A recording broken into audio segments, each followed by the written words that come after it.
Welcome back to Morning Express. We're glad you're watching on this Thursday, the 28th day of November 2013. We're glad you're watching, coming to you live from the Panari Hotel. We want to get into our discussion now. As I mentioned today, the official opposition, as they like to be called, or minority, are on focus. And that is a discussion we're going to be having in terms of their role. Are they playing their rightful role? Are they fulfilling their mandate in terms of promoting nationhood? Because everybody has a role to play. And keep your comments coming. I see very many of your tweets already and posts on Facebook on the same. I'll be sampling them later on in the show. But joining me on set, we had Ronnie Osumba before, and he continues to be with us. He's a founding member of Kenya. And also with us is the Member of Parliament of Kibra, Ken Okoth. Asante sana. Asante. For joining the discussion. Chai yako inakuja. Oh, very nice. Very nice. Yes, so we're going to start with, when we say opposition and the official opposition, in your opinion, what is the mandate of the opposition in as far as nationhood and building that and promoting the same? I think the government and leadership in general is about making sure we have a national agenda where all interests are included. And when we go into elections, as we did in March 4th, each side offered a certain agenda or vision, of which on most part I would say 50% we were equal. And then there's some philosophical differences on how we move forward and build the economy and include everybody. Okay. So for us as the politicians in the opposition and the leaders in the opposition is to make sure we hold the government, which has a right to push its mandate that it was elected to do, but to make sure the way it executes its mandate is actually not wasteful, it's appropriate, and that it's a way that includes everybody. Do you feel you've been able to do that? We're starting. 8 months on, you're starting. Yeah, we're starting because, let me tell you honestly, if you look at Kenya right now, ask any contractor, how many have been paid since last year? The government is broke. So if the government is broke, what do we do in being upfront with people to say the government is broke, money is not flowing, and a lot of things are not happening? But there's a bunch of other things that we actually have to be very careful. For instance, I told you, the role of the opposition to make sure the government has a mandate to push its projects, but to do them appropriately. Let me give you an example. The laptop project that the government promised. Information technology in our education system is very important. We'll all agree. How and when it's implemented in the most effective way and in the most cost-productive way for Kenyans is a part of the opposition to make sure that we don't have waste, that we don't have the biggest of all scandals coming out of the procurement of computers for schools, which might be inappropriate or overpriced and things like that. So we'll agree, education is good, information technology in our schools is good, but how are you going to do the tendering? What kind of technology? Is it the best price for our people?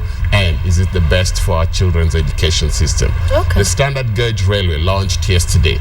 Are we paying the best price of it? Why are we paying $6 million per kilometer, $6 million per kilometer, yet a Chinese company built the same railway line in Kaduna, Nigeria, for much less? So we have to ask those questions to make sure we're saving Kenyans from wasteful expenses, from scandals and things like that. Okay, so you said you're starting. Ronnie, I'll come to you in as far as what he said, putting into perspective what he feels is the role of the opposition in this nationhood unity, bringing everybody together and growing Kenya is concerned. What are your thoughts? First and foremost, I think we need to define what the opposition is. I'm a member of Kenya National Congress and I'm part of the opposition. Yes. Ken Okoth is a member of ODM and the Accord Coalition and is a member of the opposition. Yes. And the opposition are the parties that failed to get into government. But the official opposition, the people who are supposed to provide leadership in the opposition, are the party or the coalition of parties that came second in the election. And in this particular case, it is called. What is the role of the opposition? The opposition's role is to keep the government in check. How do they keep the government in check? The government of the day in check. How do they keep the government of the day in check? By scrutinizing policy that is coming out of government and providing an alternative position. Right. Remember, these are supposed to be the government in waiting. Now, whether they've conducted that role effectively, I will let that Kenyans judge. However, in my personal opinion, yes, the opposition today, Ken, who's my brother, by the way, we were both born in Kibra, we went to the same school, we went to Olympic Primary School together, we went to Starehe together, and then he left me, he went to the diaspora and left. That's why he sounds. Yes. His English is more refined than mine. Mine is still Kibra English. Anyway, so the point is this: that 8 months down the road, the opposition has not begun doing its job. They do not have a shadow cabinet. An extremely unfortunate state of affairs. Extremely unfortunate. So when Ken Okoth says he is keeping the government in check by checking their expenses, checking their policies, I wonder what mechanisms they're using to do that, because we do not have a shadow cabinet. They are not providing an alternative position by pushing through either whether it is a policy position or legislation to define what they are about. Out of the 35 pieces of legislation that have been passed by this Bunge, none, and Ken Okoth, please correct me if I'm wrong, none have been introduced by a member of the official opposition. Not a single one. Correct me if I'm wrong. The one I am aware of is the benefits of the retirement retirement benefits of a deputy president and other state officers, which to me does not completely add value to the lives of Kenyans. But my point is this, that the opposition's role is supposed to keep government in check. It is because of lack of the opposition that today the government walks taller, more boisterous, and sooner than later will begin to cross the line without the voice of the official opposition. So I am hoping that they will get their act together, and sooner than later, as Ken has promised, we will begin to see the official opposition doing its job. But what do you have to say, Ken, in what Ronnie has raised? Because important issues there, and that, as you have pointed out and admitted from the beginning, you're yet to start working. I said we're getting started. That's very getting started is not started. Well, let me tell you, the yardstick that Ronnie uses, while correct in some ways, is not complete. If you're going to measure of 35 pieces of legislation introduced in the National Assembly as the yardstick, how much has been introduced by the opposition? Well, let me tell you, in a presidential system of government, it is the government that the ruling party or the majority party that has its agenda to move forward. Look at what we have in our National Assembly. Who's the Speaker? Who runs the House Business Committee? Who sets what bills can move at what time?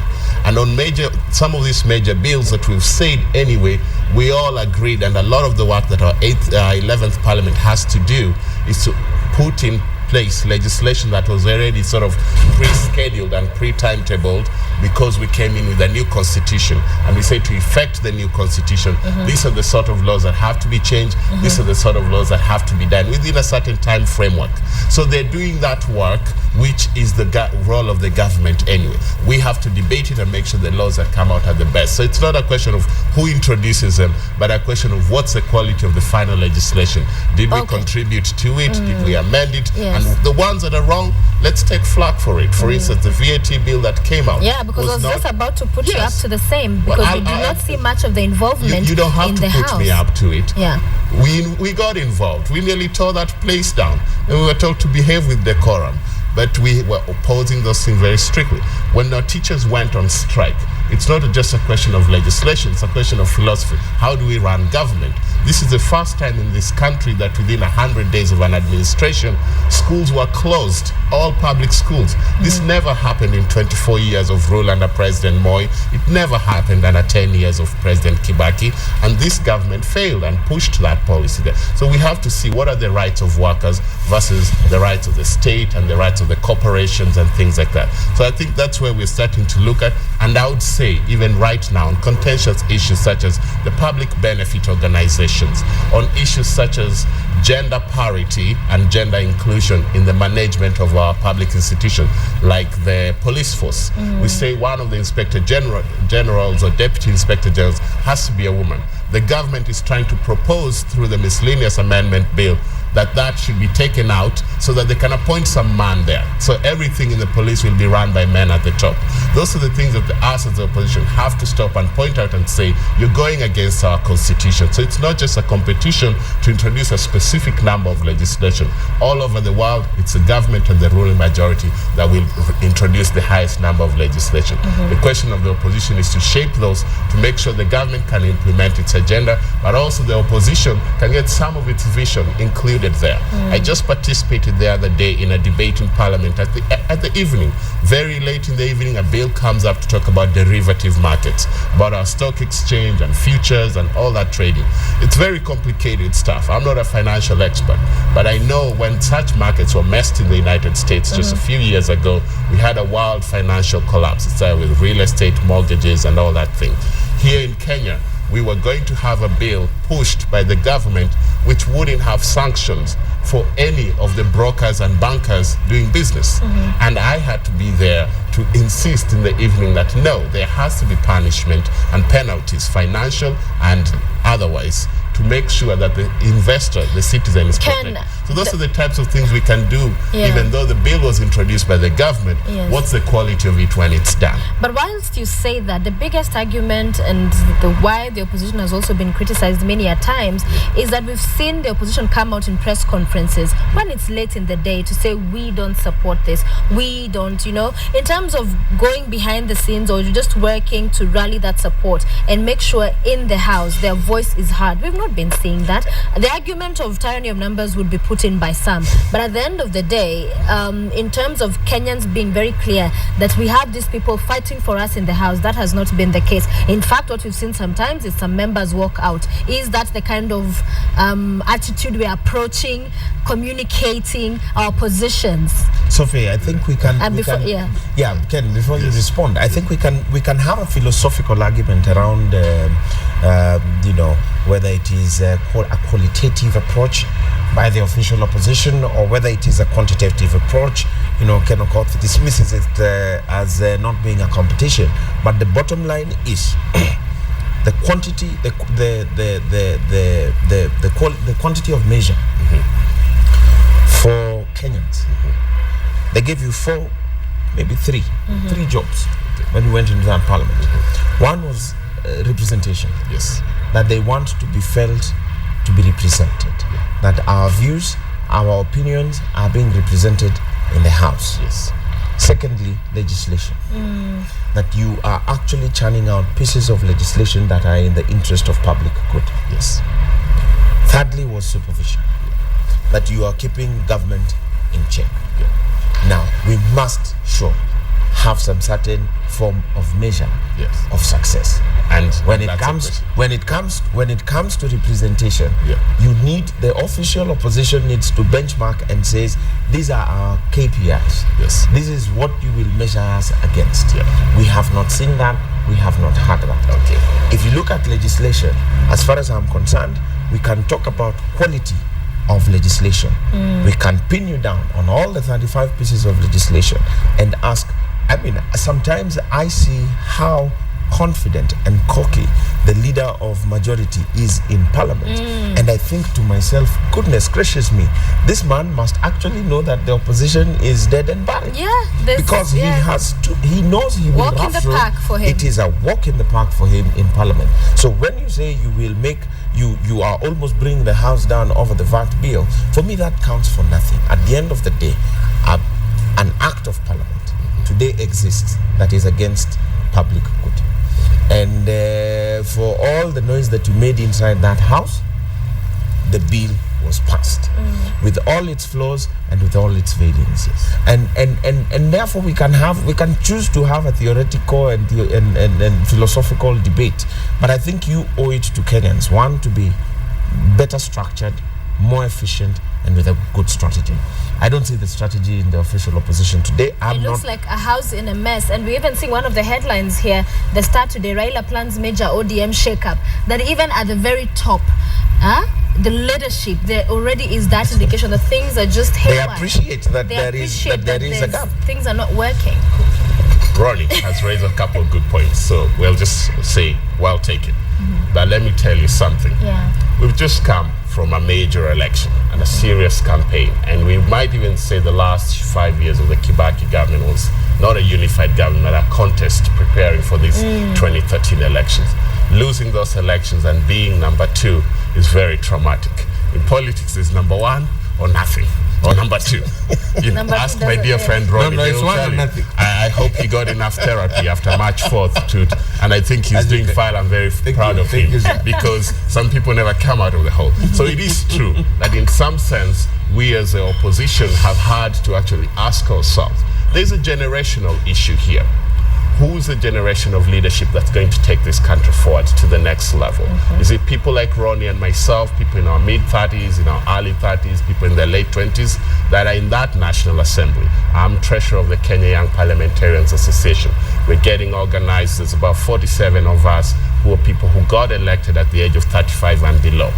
What vision do we bring? What experiences we bring? What hopes do we bring to the future of our country and to the service of this country right now? That's the type of thing we're talking about. But if you look at the opposition parties that make up CORD, for instance, Ford Kenya, ODM, Wiper, those are the things we really have to ask ourselves. What's the generation of leaders that has been there, that fought and successfully struggled and made a lot of sacrifices to get us the second liberation? People like Raila Odinga, people like Kenneth Matiba, all those people who sacrificed to make sure we got out of the tyranny and the dictatorship of the Moi era to a free Kenya. Now we have this new constitution, and it's our job to enact it and realize the promise of it for Kenyans, including political freedoms, to make sure those are not rolled up, media freedoms, those are not rolled up, and economic freedoms for all Kenyans to be included and participate. So we have a tough job. And I think when you talk about reorganization of CORD and the leadership of CORD, as we've got in new people just getting started, we also want to make sure that we will have a place at the table and we will have internal reflections. The moment of mourning and shock and everything to not be in government, I think the time is over. And now we can honestly talk about it as we go into Christmas. By February, for instance, ODM, what will our leadership look like? We're going to elect new leadership. People are emerging who want to, I'll declare what seat I want to stand for in the party, or just stay as a member of parliament and serve my people. But that time for change is coming, and you may see some of our leaders saying, I've done my part, let other people carry this on. The advantage on the Jubilee side is actually they've succeeded to change a generation of leaders. KANU leaders of the 90s are not the TNA leaders of today. That's a huge thing. Or the TNA leaders of today, at the time they were KANU leaders, they were the youth wingers, and they've risen to the top.